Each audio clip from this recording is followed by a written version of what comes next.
तो देखो, indifference curve के अंदर अब तक हमने काफी सारी बातें कर ली हैं। ये कह सकते हैं कि लगभग 30% 40% के आसपास हमें ये चैप्टर समझ में आ रहा है। अब मैं तुम्हें दो नोट लिखवाऊंगा। नोट क्या है? इंडिफरेंस कर्व की प्रॉपर्टीज हैं, लेकिन मैं कभी भी प्रॉपर्टीज के नाम से नहीं पढ़ाता हूं, मैं नोट के नाम से पढ़ाता हूं।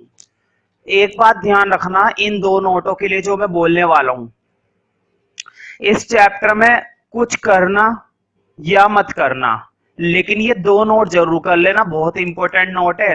अब तक कई सारे पेपरों में ये नोट देखे जा चुके हैं, मतलब कि क्वेश्चन आ चुका है इन नोट के बेस पर। दोनों के दोनों नोट इंपॉर्टेंट है। 4 नंबर में, 3 नंबर में अक्सर देखने को मिलता है, 6 में तो खैर कभी नहीं मिलता, लेकिन हाँ 3 नंबर और 4 नंबर में ये नोट से क्वेश्चन आता रहता है। तो इस चैप्टर का ये सबसे खास इंपॉर्टेंट टॉपिक है। तो पहले मैं वो दो नोट लिखाऊंगा, फिर मैं नोट समझाऊंगा। मैंने तुम्हें इंडिफरेंस मैप के बारे में बताया था। इंडिफरेंस मैप बहुत ही सिंपल चीज है, कोई बहुत बड़ी चीज तो है नहीं। इंडिफरेंस मैप, इंडिफरेंस मैप का मतलब होता है कि जब कई सारे इंडिफरेंस कर्व बना दिए जाते हैं, 2 इंडिफरेंस कर्व बना लो, 3 इंडिफरेंस कर्व बना लो, 4 इंडिफरेंस कर्व बना लो, 2 या 2 से ज्यादा इंडिफरेंस कर्व बनाए जा सकते हैं उस केस में। तो उस केस में हम क्या बोलते हैं? Indifference map. उस केस में क्या बोला जाता है? इंडिफरेंस मैप बोला जाता है। तो अब तुमने देखा कि इंडिफरेंस मैप के अंदर तो कई सारे इंडिफरेंस कर्व होते हैं, मतलब कि 1 indifference curve, 2 indifference curve, 3 indifference curve.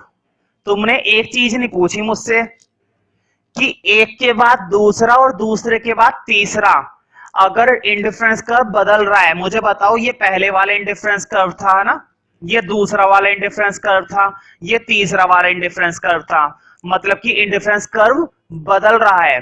IC1 से IC2 और IC2 से IC3, तो इंडिफरेंस कर्व हमारा बदल रहा है। तो क्या सेटिस्फेक्शन भी बदलेगा? तो क्या सेटिस्फेक्शन का लेवल भी बदलेगा या नहीं बदलेगा? तो क्वेश्चन ये है कि इंडिफरेंस कर्व पर सेटिस्फेक्शन का लेवल बदलेगा।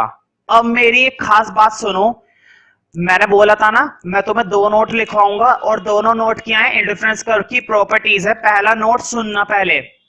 देखो, ऊपर वाला हायर इंडिफरेंस कर्व है ना, नीचे वाला लोअर इंडिफरेंस कर्व है, और IC3 सबसे ज्यादा हायर है। बोर्ड पे देखो, IC1 एक लोअर इंडिफरेंस कर्व है, IC3 हायर इंडिफरेंस कर्व है।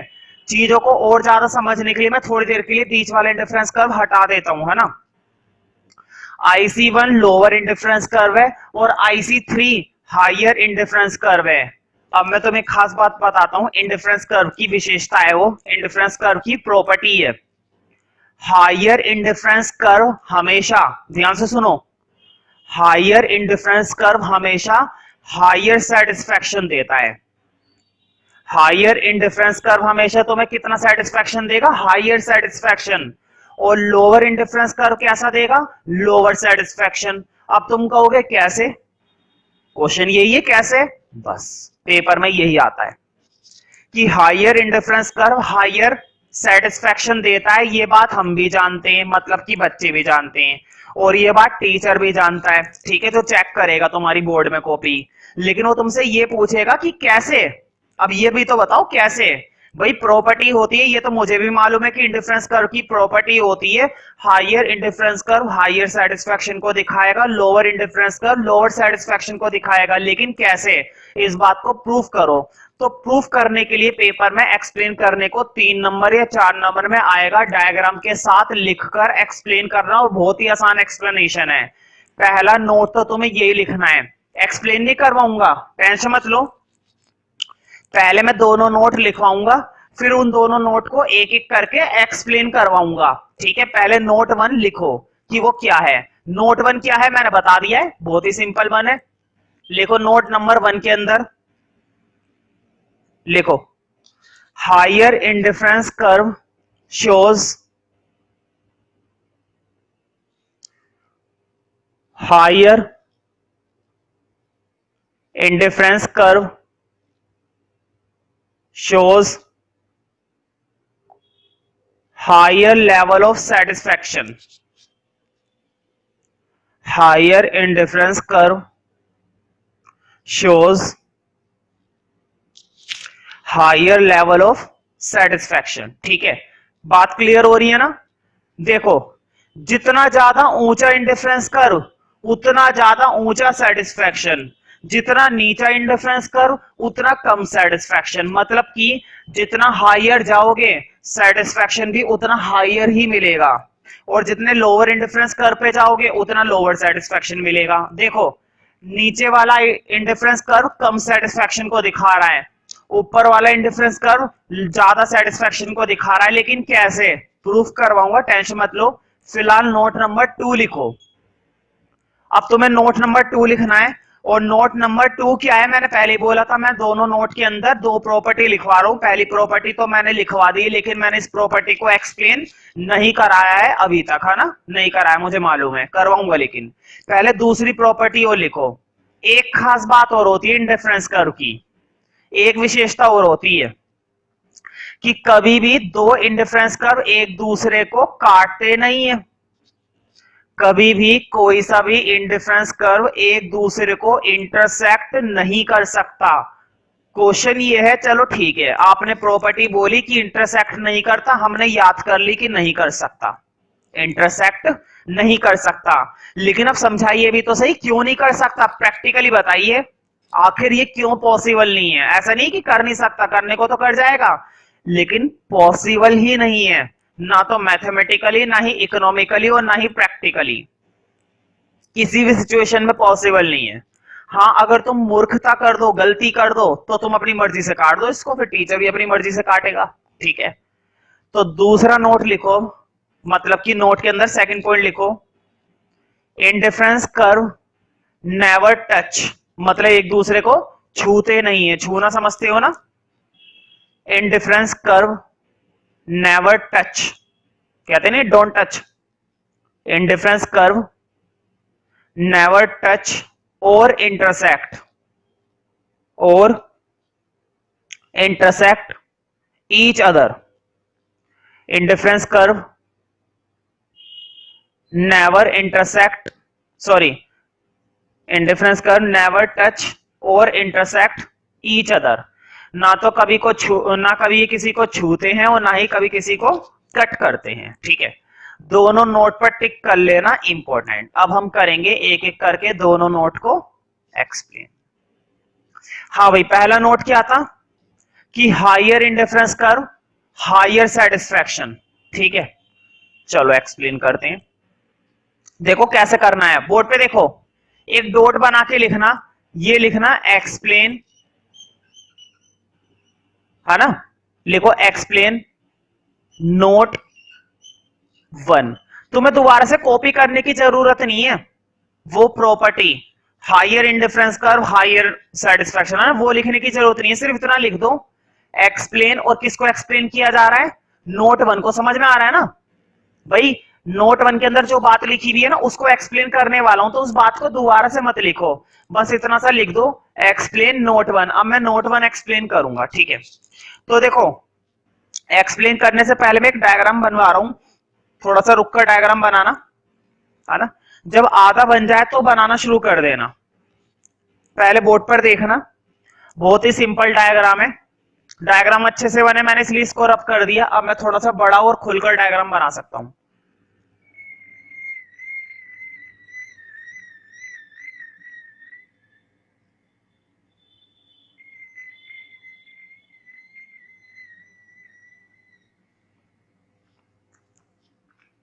तो मैं मालूम है, एक एक्सिस पर हम क्या दिखाते हैं? गुड एक्स, और दूसरे एक्सिस पर क्या दिखाते हैं? गुड वाई, है ना? ये हमारा वाई एक्सिस, और ये हमारा एक्स एक्सिस 0। तो देखो, मैं अपनी तरफ से कुछ कॉम्बिनेशन लूंगा, पहले तुम उन कॉम्बिनेशन को देखना, फिर प्लॉट कर देना जब आधा बन जाए तो। ठीक है, 1 2 3 4 5 6, 1 2 3 4 5 6, ठीक है 6 तक। मैं तुम्हें दो कॉम्बिनेशन दिखा रहा हूं, बोर्ड पे देखो। पहला कॉम्बिनेशन, जरूरी नहीं है पूरा इंडिफरेंस कर्व बनाने के लिए तुम्हें सब कुछ मिल जाए, है ना। पहले मैं तुम्हें एक कॉम्बिनेशन दिखा रहा हूं, बोर्ड पे देखो। एक कॉम्बिनेशन मैंने लिया है 4,5, बोर्ड पे देखो। बताओ, गुड एक्स का 4 पता है ना, पहले वाला किसका होता है, एक्स का। दूसरे वाला किसका होता है, गुड वाई का, है ना। पहले वाला एक्स का 4 और वाई का 5, बोर्ड पे देखो। एक्स का 4 ये रहा और वाई का 5 ये रहा। हाँ, इस डायग्राम में तुम्हें ये डोटिंग करनी पड़ेगी जैसे मैं कर रहा हूं बोर्ड पर। ये मत सोचना कि मैं सिखा रहा हूं, इस डायग्राम में तुम्हें करनी ही पड़ेगी।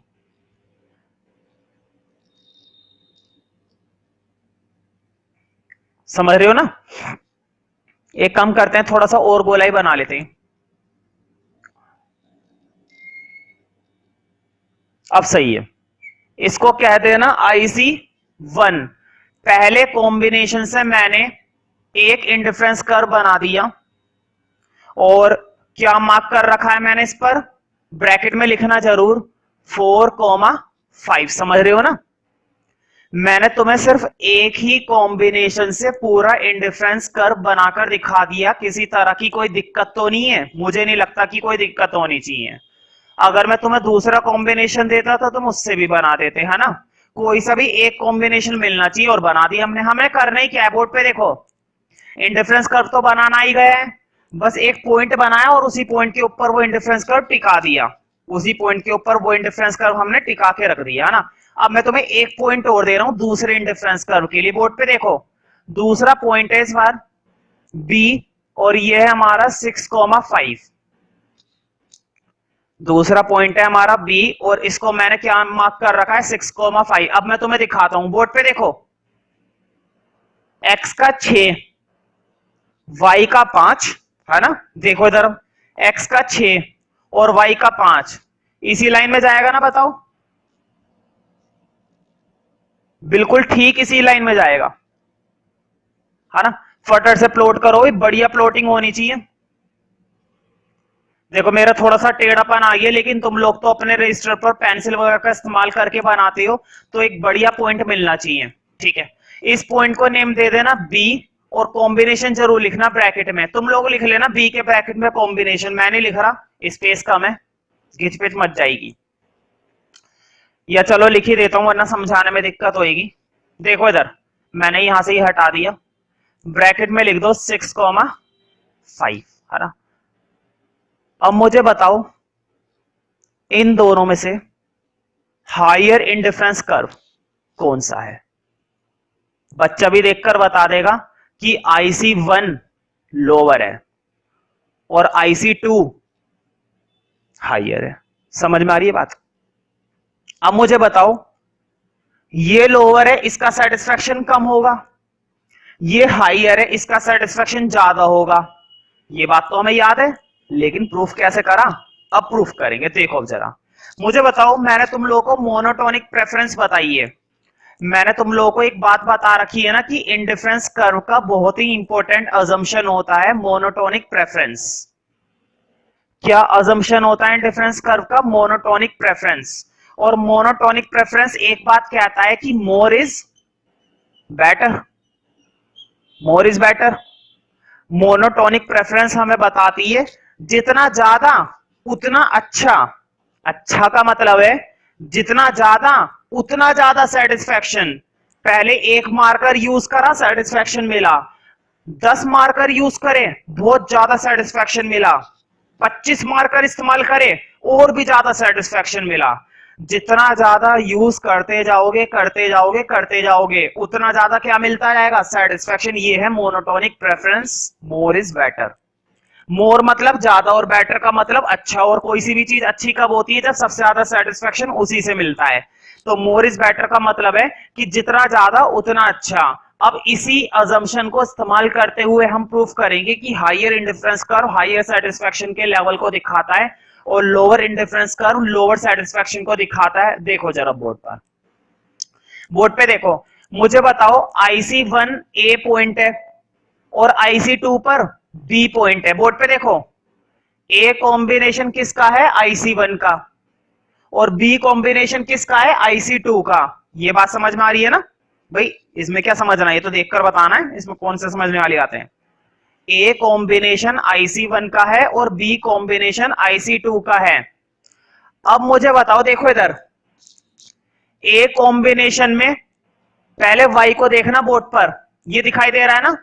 देखो ए कॉम्बिनेशन में y की कितनी यूनिट है? 5। और बी कॉम्बिनेशन में भी y की यूनिट कितनी है? 5। मुझे बताओ ए कॉम्बिनेशन के अंदर भी 5 और बी कॉम्बिनेशन के अंदर भी 5, दोनों में y की यूनिट बदल रही है, कम हो रही है, या ज्यादा हो रही है, या सेम है?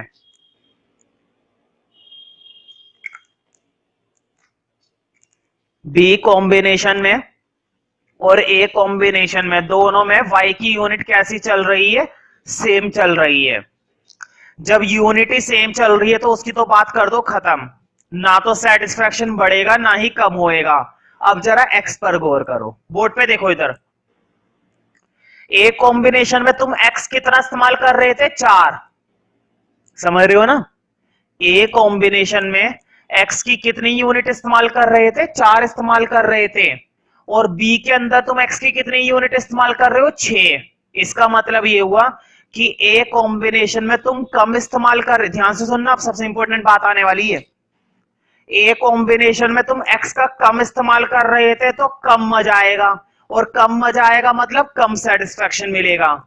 बी कॉम्बिनेशन में तुम x का ज्यादा इस्तेमाल कर रहे थे, ज्यादा इस्तेमाल कर रहे थे तो ज्यादा मजा आएगा मतलब ज्यादा सेटिस्फैक्शन मिलेगा। इसका मतलब ये हुआ कि ए कॉम्बिनेशन के अंदर कम सेटिस्फैक्शन है और बी कॉम्बिनेशन के अंदर ज्यादा सेटिस्फैक्शन है। ए कॉम्बिनेशन IC1 पर है तो IC1 के अंदर कम सेटिस्फैक्शन है। बी कॉम्बिनेशन IC2 के ऊपर है तो IC2 के अंदर हायर सेटिस्फैक्शन है। अगर मैं यहां पर एक और बना दूं ऊपर, उसमें और भी ज्यादा होगा। समझ रहे हो ना? इस बात को समझ में आ गया ना कि higher indifference curve higher satisfaction को कैसे दिखाता है।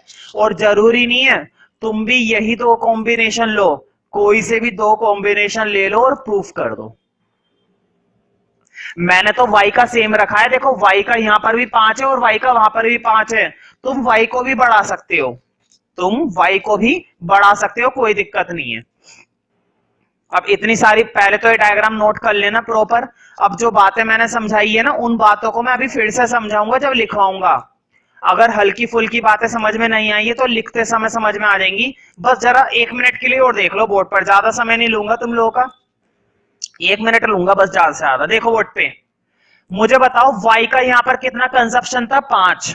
y का यहां पर कितना कंजप्शन था? 5। तो देखो 5 की तो टेंशन है ही नहीं बेचारा, ये तो सेम है। इसका क्या करें?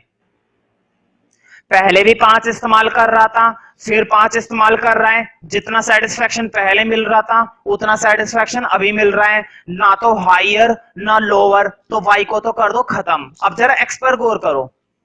पहले x का कितना इस्तेमाल कर रहा था? 4। लेकिन अब x का कितना इस्तेमाल कर रहा है? 6। मोनोटोनिक कहता है जितना ज्यादा इस्तेमाल करोगे उतना ज्यादा सेटिस्फैक्शन मिलेगा। 4 तुम इस्तेमाल कर रहे थे IC1 पर, lower indifference curve, lower satisfaction. और 6 तुम इस्तेमाल कर रहे थे IC2 पर, higher indifference curve, higher satisfaction. समझ रहे हो ना? तो देखो डायग्राम तुम्हें समझ में आ गया है, और इन दो के बेस पर तुम्हें यह भी समझ में आ गया है कि कैसे higher indifference curve higher satisfaction को दिखाता है। ठीक है, अब इन बातों को लिखना है। ठीक है, तो देखो डायग्राम बना लेना। डायग्राम बनाने के बाद स्मॉल a करके पॉइंट लिखो, स्मॉल a पॉइंट में लिखो। ठीक है, लिखो कॉम्बिनेशन b। बोर्ड पे देखो कौन से कॉम्बिनेशन की बात कर रहा हूं मैं? b की।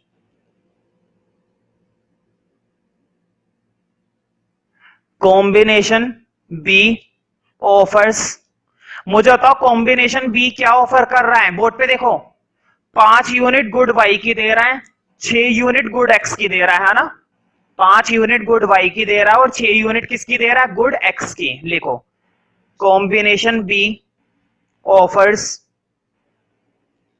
बी ये वाला लिखना है बोर्ड पे, देखो कॉम्बिनेशन बी का मतलब ये है, combination B offers 5 units of good Y and 6 units of good x,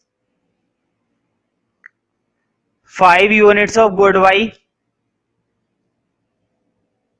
and 6 units of good X, ठीक है, 6 यूनिट्स ऑफ गुड एक्स, ठीक है। अब लिखो B point, combination A offers, combination ए में क्या हो रहा है बोर्ड पे देखो, कॉम्बिनेशन ए क्या दे रहा है तुम्हें, 5 यूनिट गुड वाई की दे रहा है और 4 यूनिट गुड एक्स की दे रहा है ना, लिखो combination A offers 5 units of good Y, combination A offers 5 units of good Y and 4 units of good X, 5 units of good Y and 4 units of good X, 4 units of good X, ठीक है। अब मुझे बताओ y में तो कोई दिक्कत नहीं है, y में तो सेम है 5 5, लेकिन x में तुम्हें ज्यादा कंजप्शन कहां पर करना पड़ रहा है, b में ना, देखो x में तुमने कितनी यूनिट कंज्यूम करी है 6 और a में कितनी कंज्यूम करी है 4, ज्यादा कहां पर है b में और कम कहां पर है a में, ये बात c में लिखो, मतलब कि सी पॉइंट में, ठीक है। लिखो as we know that, as we know that का मतलब होता है जैसा कि हम जानते हैं, और हम क्या जानते हैं बोर्ड पे देखो, हम जानते हैं कि पॉइंट बी में ज्यादा क्वांटिटी है एक्स की और पॉइंट ए में कम क्वांटिटी है एक्स की, लिखो as we know that point B, as we know that point B offers greater quantity of good X, as we know that point B offers greater quantity of good X, greater quantity of good X, but point A offers, बताओ point A में ज्यादा quantity है कम quantity है, कम, लिखो but point A offers, point बोलो चाहे कॉम्बिनेशन बोलो एक ही बात है, but point A offers lesser quantity of good X, point A offers lesser quantity, lesser मतलब कम, point A offers lesser quantity of good X, good X, ठीक है। अब लास्ट में पॉइंट लिखना है डी, मेन पॉइंट तो यही है। अब मुझे बताओ तुम्हें ये बात पता चल गई कि बी के अंदर ज्यादा क्वांटिटी है, ए के अंदर कम क्वांटिटी है, किसी बच्चे को इस बात में तो कोई दिक्कत नहीं है ना कि भाई इसमें ज्यादा कैसे है उसमें कम कैसे है, फिर तो आंखों का चेकअप कराओ भाई और काउंटिंग सीखो। क्यों, देखो x में 6 y में 4, छोटी सी बात है बस, यहां पर x का 6 है और यहां पर x का कितना है 4 है, 6 ज्यादा है और 4 कम है ना। अब हम ये कह सकते हैं कि मोनोटोनिक प्रेफरेंस के अनुसार, है ना, मोनोटोनिक की तो बात हो रही है, मोनोटोनिक प्रेफरेंस के अकॉर्डिंग क्या कह सकते हैं कि जितना ज्यादा उतना ज्यादा सेटिस्फैक्शन, जितना कम उतना कम सेटिस्फैक्शन। लिखो फोर्थ पॉइंट में लिखो बाय मोनोटोनिक प्रेफरेंस अजम्पशन, पता है ना ये मैंने पढ़ा रखा है, स्पेलिंग लिख लेना ध्यान से, लिखो by B Y, by monotonic preference assumption, by monotonic preference assumption we can say that by monotonic preference assumption we can say that combination B represent higher satisfaction. By monotonic preference assumption, we can say that combination B, combination बोलो या point बोलो एक ही बात है, combination B represent higher satisfaction. Combination B represent higher satisfaction. और ये combination B है किस पर? IC2 पर, है ना? combination B किस पर है? IC2 पर है ना, और IC2 कौन सा इंडिफरेंस कर्व है? हायर ना, लिखो point combination B represent higher satisfaction, लिख लो, which is on higher indifference curve, जो कि किस पर है? हायर इंडिफरेंस कर्व पर, लिख लो which is on on higher indifference curve, which is on higher indifference curve. अब हमें पता चल गया कि higher indifference curve higher satisfaction को दिखाता है ना, which is on higher indifference curve. ठीक है, तो अब ये तुम्हें समझ में आ गई ये बात कि जब भी हम सेटिस्फैक्शन की बात करते हैं तो जितना ज्यादा हायर इंडिफरेंस कर्व होगा उतना ज्यादा सेटिस्फैक्शन बढ़ेगा, और जितना कम हायर इंडिफरेंस कर्व होगा मतलब लोअर, उतना कम क्या होता चला जाएगा तुम्हारा सेटिस्फैक्शन का लेवल. अगर ये बातें तुम्हें समझ में आ रही हैं तो अच्छी बात है. देखो अब हम एक्सप्लेन करेंगे नोट 2. नोट 2 के लिए तुम्हें हेडिंग डालना है, मतलब देखो जैसे नोट 1 के लिए डाला था बिल्कुल उसी तरीके से फिर से लिखो एक्सप्लेन. और क्या एक्सप्लेन करने वाले हैं हम? नोट 2, है ना, मतलब कि नोट के अंदर जो दूसरा पॉइंट लिखवाया था, मैंने पहले ही बताया है कि ये दोनों के दोनों नोट प्रॉपर्टीज होती हैं इंडिफरेंस कर्व की, कि कभी भी इंडिफरेंस कर्व जो हायर होता है वो हायर सेटिस्फैक्शन दिखाता है, और कभी भी इंडिफरेंस कर्व एक दूसरे को नहीं काटता. ये दोनों की दोनों प्रॉपर्टीज है इंडिफरेंस कर्व की. और वैसे भी इंडिफरेंस कर्व की और भी कई सारी प्रॉपर्टीज है, लेकिन इन दो की अलग ही वैल्यू है, इसलिए मैं इन प्रॉपर्टीज को हमेशा किस में लिखवाता हूं? नोट के अंदर. अब भी मैं वही करूंगा, पहले डायग्राम बनवाऊंगा तरीके से, फिर डायग्राम समझाऊंगा, फिर एक्सप्लेन करूंगा. तो स्टार्ट करते हैं. तो देखो डायग्राम प्रॉपर बनाने के लिए मैं इस चीज को हटा रहा हूं, तो मैं दोबारा से प्रॉपर्टी लिखने की जरूरत नहीं है, बस इतना लिख दे करो नोट 2. थोड़ा सा रुक कर ड्रॉ करना, मैं फिर से वो बोलूंगा.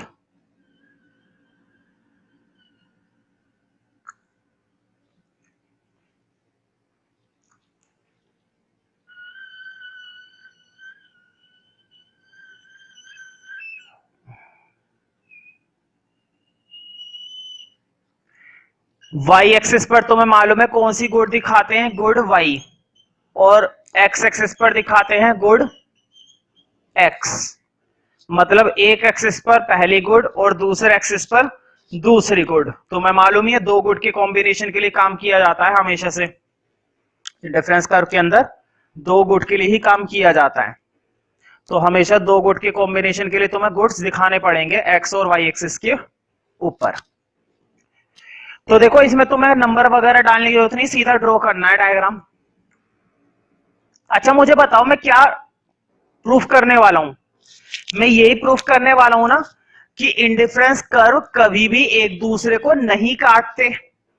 यही तो प्रूफ करने वाला हूं कि इंडिफरेंस कर्व कभी भी एक दूसरे को नहीं काटते, और अगर काट रखा है तो वो गलत है. यही तो मतलब होता है. मान लो मैंने तुमसे बोला कि इंडिफरेंस कर्व एक दूसरे को नहीं काटते, मेरे कहने के बाद भी तुमने ऐसा डायग्राम बना दिया कि एक दूसरे को काटता हुआ बना हुआ है, वो बताओ वो डायग्राम गलत माना जाएगा या सही माना जाएगा? गलत माना जाएगा ना. बस यही चीज हमें डायग्राम में यूज करनी है. देखो मैं जानबूझकर दो इंडिफरेंस कर्व बना रहा हूं एक दूसरे को काटते हुए. मैंने जानबूझकर दो इंडिफरेंस कर्व बनाए एक दूसरे को काटते हुए. मुझे बताओ जब मैंने एक दूसरे को इंटरसेक्ट करते हुए दो इंडिफरेंस कर्व बना दिए तो ये इंडिफरेंस कर्व गलत है ना? बिल्कुल ये इंडिफरेंस कर्व गलत है, लेकिन अब हम इसको गलत साबित करेंगे. देखा कई बार क्या होता है, सही, ध्यान से सुनो, सही को सही साबित करने के लिए, ध्यान से सुनना, रियल बात बता रहा हूं मैं, ये प्रैक्टिकली भी अप्लाई होती है। जैसे कहते नहीं है, सच को सच साबित करने के लिए कई बार गलत का सहारा लेना पड़ता है ना, झूठ का सहारा लेना पड़ता है, वही चीज इसमें है। सही को सही साबित करने के लिए मैं किसका सहारा ले रहा हूं? गलत का। अगर मैं इसको गलत करके साबित हो गया, इसका मतलब ये डायग्राम गलत है, इसका मतलब ये हो कि इंटरसेक्ट करते ही नहीं है, हमने ये गलत बनाया है। अब मैं तुम्हें इसे गलत करके दिखाऊंगा। हाँ देखो बोर्ड पे दो इंडिफरेंस कर्व जिस पॉइंट पर कट कर रहे हैं ना, उस वाले पॉइंट को तो नेम दे दो ए, नीचे वाले पॉइंट को नेम दे दो बी, और ऊपर वाले पॉइंट को नेम दे दो सी, है ना। इसको थोड़ा सा बड़ा बना लेते हैं, समझ रहे हो ना। मैंने इंडिफरेंस कर्व थोड़ा सा और बड़ा कर दिया उधर से, है ना, कोई दिक्कत तो नहीं है ना, बड़ा कर सकते हैं, तुम लोग पहले से बड़ा कर लेना। नीचे वाले को नेम दे देना IC1 और ऊपर वाले को नेम दे देना IC2। बोर्ड पे देखो अब जरा, बिल्कुल मैथ्स की एक छोटी सी बात बताऊंगा मैं तुम्हें। अगर तुमने 10th क्लास में बिल्कुल भी अच्छा नहीं कराया ना मैथ्स में, तब भी तुम्हें ये मैथ्स की बात समझ में आ जाएगी, और गारंटी आ जाएगी। देखो जरा, बताओ x की वैल्यू कितनी है? 2। x की वैल्यू कितनी है? 2। y की वैल्यू भी कितनी है? 2 है। क्यों नहीं हो नहीं सकती क्या? इसको इससे मत लिंक करो, भूल जाओ। तुम सोचोगे मैं बीच में क्या कराने लग गया, जो चीज करा रहा हूं ना उस पर फोकस करो। अगर तुम्हें मैथ्स की ये चीज समझ में आ गई तो ये डायग्राम समझ में आ जाएगा। मैं डायग्राम इकोनॉमिक्स से बाहर आ जाओ, अभी जो चीज मैं समझा रहा हूं ना, 10th क्लास के लेवल की मैथ्स की बातें समझा रहा हूं, वो मैथ्स की बातें समझो बस, जो चीजें मैं पूछ रहा हूं बस बताते जाओ। एक्स की वैल्यू मैंने माना 2 है, y की वैल्यू भी माना 2 है। मुझे बताओ x की वैल्यू भी 2 और y की वैल्यू भी 2, बताओ ये वाली साइड और ये वाली साइड दोनों की बराबर है ना। x की वैल्यू भी कितनी है? 2 है, और y की वैल्यू भी कितनी है? 2 है। मतलब दोनों की RHS वाली साइड जो है वो बराबर हो गई, और जब दोनों की RHS वाली साइड बराबर हो गई तो इसका मतलब x किसके बराबर हो जाएगा? y के। ऐसा करते थे ना, इसको इक्वेशन नंबर 1 बनाते थे, इसको इक्वेशन नंबर 2 बनाते थे, और ये बोलते थे कि अगर ये वाली साइड इक्वल है, बोर्ड पे देखो, अगर ये वाली साइड इक्वल है तो अल्टीमेटली x और y भी क्या हो जाएंगे? इक्वल हो जाएंगे। क्या ये मैथ्स की बेसिक बात 9th या 10th क्लास के लेवल की तुम्हें याद थी या नहीं थी? खैर छोड़ो, याद थी या नहीं थी, छोड़ो उसको। ये बताओ कि ये बात अब तुम्हें समझ में आ गई? अब तो आ गई होगी, मैं फिर से रिपीट कर देता हूं। क्यों? क्योंकि अगर ये बात समझ में आएगी ना, अगर ये बात समझ में आएगी तो ही तुम इस डायग्राम को गलत कर पाओगे, वरना नहीं कर पाओगे। देखो, तुमने x की वैल्यू 2 बोली, ठीक है, तुमने y की वैल्यू 2 बोली, ठीक है। मैंने ये बोला कि जब भी दो इक्वेशन में एक साइड बराबर होती है तो दूसरी साइड भी अल्टीमेटली क्या हो जाती है? बराबर। यहां पर भी 2, यहां पर भी 2, तो इसका मतलब ये हुआ कि x और y आपस में क्या है? बराबर है। x और y आपस में क्या माने जाएंगे?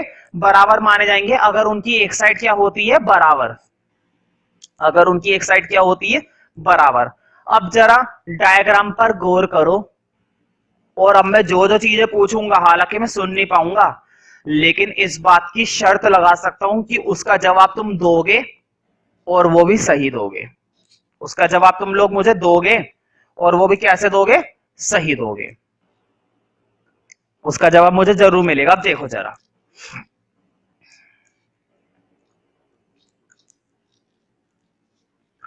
जो चीज मैं देखने को बोलूंगा ना वही देखना डायग्राम में, बस तुम्हें सिर्फ वही चीज देखनी है डायग्राम में, जो चीज मैं देखने के लिए बोलूंगा। देखो, बताओ IC1 पहला इंडिफरेंस कर्व दिखाई दे रहा है? सिर्फ पहला इंडिफरेंस कर्व देखो, दूसरे को भूल जाओ, दूसरे को भूल जाओ। मुझे दोबारा रब करना पड़ेगा, दोबारा बनाना पड़ेगा, नहीं तो मैं रब कर देता IC2। फिलहाल IC1 देखो। देखो, मुझे बताओ IC1 पर तुम्हें दो कॉम्बिनेशन दिखाई दे रहे होंगे। IC1 पर ध्यान से देखो, IC1 पर दो कॉम्बिनेशन दिखाई दे रहे हैं। एक तो A, तुम कहोगे A तो सर दोनों पर आ रहा है, IC2 पर भी आ रहा है और IC1 पर भी आ रहा है, लेकिन फिलहाल मैं किसकी बात कर रहा हूं? IC1 की। तो IC1 को फोकस करो, IC2 को भूल जाओ। बोर्ड पे देखो, IC1 पर दो कॉम्बिनेशन मैंने दिखा रखे हैं, एक तो दिखा रखा है A और दूसरा दिखा रखा है B। मुझे बताओ A की इंडिफरेंस कर्व पर, ध्यान से सुनो, एक ही इंडिफरेंस कर्व पर जितने मर्जी कॉम्बिनेशन दिखाओ, हर एक कॉम्बिनेशन का सेटिस्फेक्शन सेम होता है या डिफरेंट डिफरेंट होता है? एक इंडिफरेंस कर्व पर 2 कॉम्बिनेशन दिखाओ, 3 कॉम्बिनेशन दिखाओ, 10 दिखाओ, 15 दिखाओ, क्या सबका सेटिस्फेक्शन का लेवल सेम होता है या अलग अलग होता है? सेम होता है ना। अब बोर्ड पे देखो, इसका मतलब ये हुआ कि ए से मिलने वाला सेटिस्फेक्शन और बी से मिलने वाला सेटिस्फेक्शन, दोनों से मिलने वाला सेटिस्फेक्शन कैसा है? सेम है। मतलब मैंने बीच में क्या लगा दिया? इक्वल। ए से भी उतना ही सेटिस्फेक्शन मिल रहा है जितना कि बी से मिल रहा है। क्यों मिल रहा है? क्योंकि दोनों के दोनों कॉम्बिनेशन किस इंडिफरेंस कर्व पर आ रहे हैं? ए भी IC1 पर आ रहा है और बी भी IC1 पर आ रहा है, और एक ही इंडिफरेंस कर्व के सारे कॉम्बिनेशन से मिलने वाला सेटिस्फेक्शन कैसा होता है? सेम। यही इंडिफरेंस कर्व की क्या होती है? डेफिनेशन। मालूम है ना। अब जरा IC2 पर गौर करना। अब IC1 को भूल जाओ। देखो देखो इधर बोर्ड पे IC2 ये दिखाई दे रहा है ना, IC2। अब तुम्हें सिर्फ IC2 पर गौर करना है। देखो बताओ, IC2 पर ए कॉम्बिनेशन और IC2 पर सी कॉम्बिनेशन दिखाई दे रहा है ना। IC2 पर ए कॉम्बिनेशन और IC2 पर ही सी कॉम्बिनेशन, और ये दोनों के दोनों कॉम्बिनेशन एक ही इंडिफरेंस कर्व के ऊपर है ना, IC2 के ऊपर है। ये ए कॉम्बिनेशन भी किसके ऊपर है? IC2 पर। सी कॉम्बिनेशन भी किसके ऊपर है? IC2 पर। दोनों कॉम्बिनेशन एक ही इंडिफरेंस कर्व पे है। इसका मतलब ये हुआ कि दोनों से जो सेटिस्फेक्शन मिलेगा वो कैसा होगा? सेम होगा। कोई दिक्कत तो नहीं है अगर मैं ए और सी को भी क्या कर दूं? बराबर। मारोगे तो नहीं ना मुझे? मार भी नहीं सकते वीडियो में। ए बी के बराबर, ए सी के बराबर। अब मुझे बताओ, इसको अगर मैं इक्वेशन नंबर 1 बोलूं, इसको अगर इक्वेशन नंबर 2 बोलूं, सपोज मैथमेटिकल, थोड़ा सा मैथमेटिकल ले लेते। क्या जा रहा है? कुछ जा थोड़े ना रहा है तुम्हारा। मुझे बताओ, जब फर्स्ट और सेकंड को कंपेयर कर रहे हो तो ए और ए यहां पर बराबर है ना। बोर्ड पे देखो, जब ये वाली साइड और ये वाली साइड आपस में क्या है? बराबर है। यहां पर भी ए, यहां पर भी ए, दोनों में ये साइड क्या है? बराबर है। जब ये दोनों में बराबर साइड हैं तो अल्टीमेटली बी और सी भी क्या हो जाएंगे? आपस में बराबर हो जाएंगे भाई, देयरफॉर करके। कोई लड़ाई वाली बात तो नहीं है। मैथ्स याद है ना, मैथ्स में अभी समझाया था। जब एक साइड बराबर होती है तो अल्टीमेटली अल्टीमेटली दूसरी साइड भी क्या हो जाती है? बराबर हो जाती है। ये बात तुम्हें ध्यान होनी चाहिए, और नहीं है ध्यान तो समझ लो और याद कर लो। ये होना चाहिए ना मैथमेटिकली। अब मुझे बताओ इसका क्या मतलब हुआ? बोर्ड पे देखो, सबसे इंपॉर्टेंट बात, पेन वैन सब कुछ छोड़ दो। अगर ये पॉइंट लास्ट वाला समझ में आ गया, टॉपिक खत्म है। फिर ये टॉपिक खत्म। बी और सी बराबर कर दिया तुमने मैथ्स का इस्तेमाल करके। ध्यान से देखो बोर्ड पे, बी और सी को तुमने बराबर कर दिया मैथ्स का इस्तेमाल करके। अब इकोनॉमिक्स का इस्तेमाल करो। इकोनॉमिक्स का मतलब देखो जरा, बी और सी का बराबर होने का क्या मतलब है? इसका मतलब ये है कि बी से मिलने वाला सेटिस्फेक्शन और सी से मिलने वाला सेटिस्फेक्शन कैसा होना चाहिए? सेम। भाई बराबर का तो यही मतलब है। यहां पर बी से मिलने वाला सेटिस्फेक्शन और सी से मिलने वाला सेटिस्फेक्शन कैसा होना चाहिए? सेम। जरा डायग्राम में देखते हैं सेम है या नहीं। देखो जरा, बताओ बी लोअर इंडिफरेंस कर्व पर है या हायर इंडिफरेंस कर्व के ऊपर है? देखो, बी वाले कॉम्बिनेशन का इंडिफरेंस कर्व नीचे है और सी वाले कॉम्बिनेशन का इंडिफरेंस कर्व ऊपर आ रहा है। ध्यान से देखो बोर्ड पे, बी वाले कॉम्बिनेशन का इंडिफरेंस कर्व नीचे है और सी वाले कॉम्बिनेशन का इंडिफरेंस कर्व ऊपर है। और मैंने बताया था, हायर इंडिफरेंस कर्व और लोअर इंडिफरेंस कर्व कभी भी सेम सेटिस्फेक्शन नहीं दिखाते हैं। हायर दिखाता है हायर सेटिस्फेक्शन और लोअर दिखाता है लोअर सेटिस्फेक्शन। इसका मतलब ये हुआ कि बी से मिलने वाला सेटिस्फेक्शन सी के मुकाबले कम है, क्योंकि सी हायर है और बी लोअर है। बताओ गलत हो गया ना।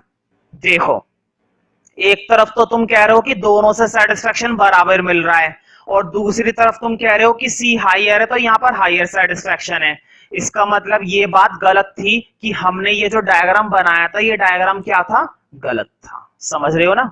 हमने क्या करा? हमने जानबूझकर, मैं यूं नहीं कह रहा कि मुझसे गलती हो गई, मैं बिल्कुल भी नहीं कह रहा, मैंने जानकर गलत डायग्राम बनाया था, और बताओ जब तुमने शुरुआती गलत करी है तो एंड में रिजल्ट भी कैसा मिलेगा? गलत मिलेगा, और गलत ही मिला है। देखो मैथ्स कह रही है कि बी से सेटिस्फेक्शन और सी से सेटिस्फेक्शन कैसा मिल रहा है? सेम। जबकि इकोनॉमिक्स कह रही है कि बी का लोअर है और सी का हायर है, सी से ज्यादा सेटिस्फेक्शन मिल रहा है, बी का कम सेटिस्फेक्शन मिल रहा है। तो ये सही नहीं है। इसका मतलब ये हुआ कि हमने जो डायग्राम बनाया था वो डायग्राम हमारा गलत था। कई बार क्या होता है, कॉन्ट्राडिक्शन अराइज होती है, एक तरफ तुम उस बात का दूसरा पक्ष कह रहे हो और उसी बात का पहला पक्ष अलग है कुछ, है ना? तो दोनों पक्ष में फर्क आ रहा है।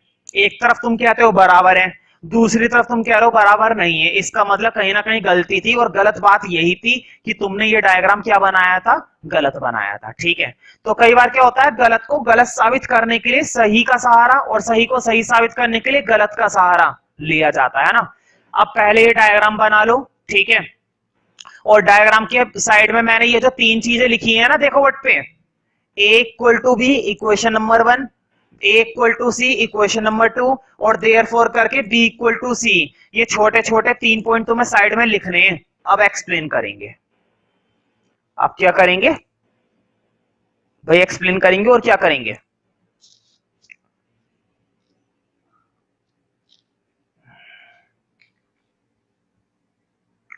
लिखो। देखो जो जो चीजें समझाई है ना वो चीजें मैं लिखवाने वाला हूं, बस, और कुछ भी नहीं है।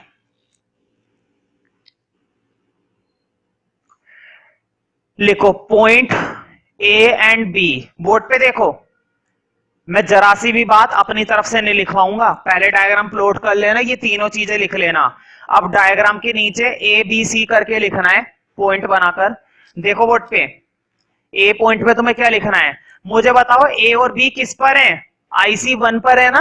देखो ए कॉम्बिनेशन और बी कॉम्बिनेशन दोनों किस पर है? IC1 पर है ना।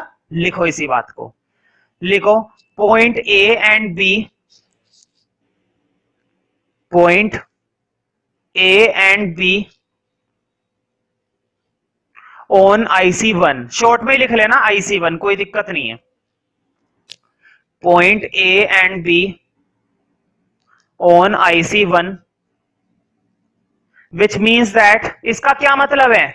इसका मतलब ये है कि ए से जो सेटिस्फेक्शन मिलेगा और जो बी से सेटिस्फेक्शन मिलेगा वो कैसा मिलेगा? सेम। बोर्ड पे देखो, इसका क्या मतलब है?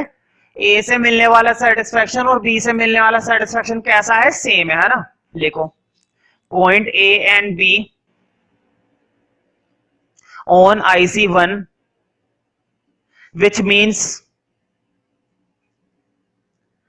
which means satisfaction from point A and B, which means satisfaction from point A and B, satisfaction from point A and B is same, is same। क्यों? क्योंकि दोनों के दोनों एक ही इंडिफरेंस कर्व पे है, दोनों के दोनों एक ही इंडिफरेंस कर्व के ऊपर है ना। अब लिखो बी पॉइंट। बी पॉइंट में लिखना है ए और सी के बारे में। मुझे बताओ ए और सी दोनों के दोनों कौन से इंडिफरेंस कर्व पे हैं? IC2 पर। लिखो point A and C on IC2, point A and C on IC2, which means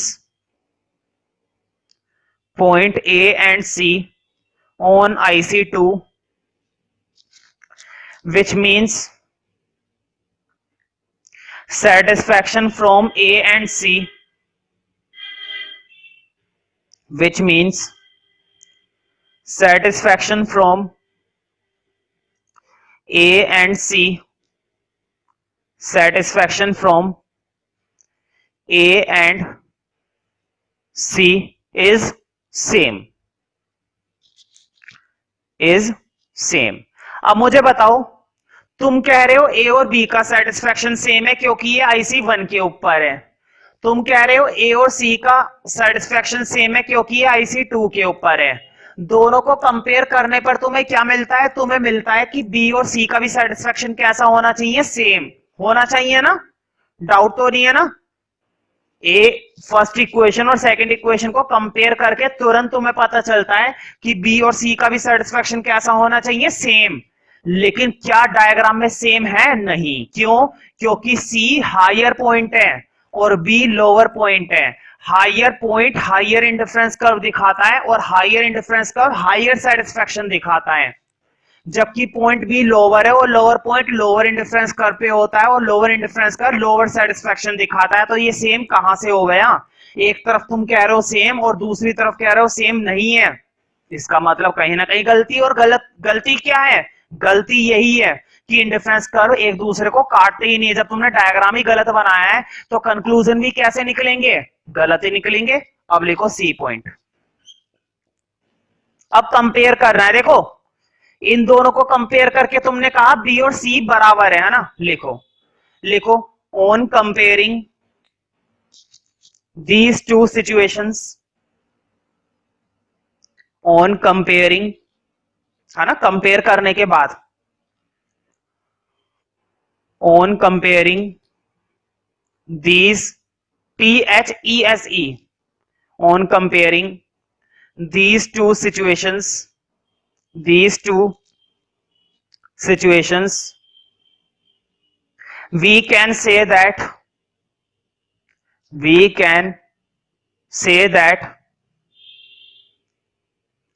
point B and C, क्या कह सकते हैं हम यही कह सकते हैं कि पॉइंट बी और सी का भी सेटिस्फेक्शन क्या है? सेम, है ना।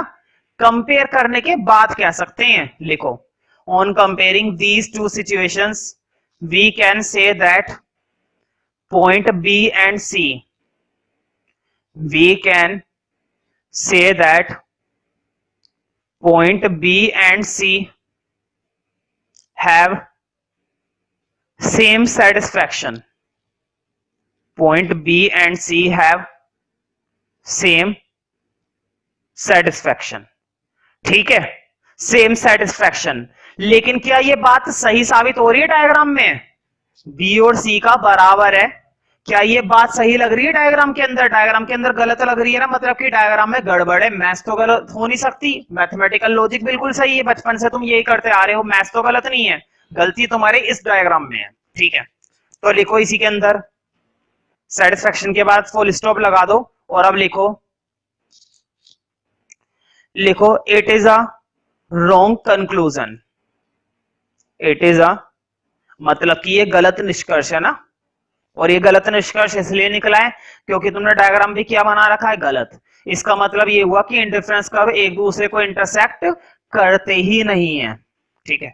लिखो it is a wrong conclusion because, it is a wrong conclusion because,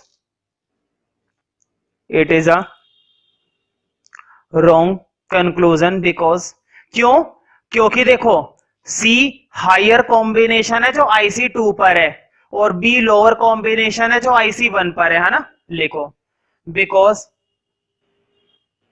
IC2 is higher indifference curve, IC2 is higher indifference curve, IC2 is higher indifference curve and IC1 lower indifference curve, IC1 lower indifference curve, lower indifference curve. These two indifference curves, these two indifference curve never have same satisfaction. क्या कभी हो सकता है higher और lower का satisfaction same? नहीं हो सकता। हायर का सेटिस्फैक्शन हायर होता है और लोअर का सेटिस्फैक्शन लोअर होता है ना। लिखो these two indifference curves never have, these two indifference curves never have same satisfaction, never have same satisfaction. इनका सेटिस्फैक्शन का लेवल कभी भी सेम नहीं हो सकता, ये बात तुम्हें हमेशा याद रखनी पड़ेगी।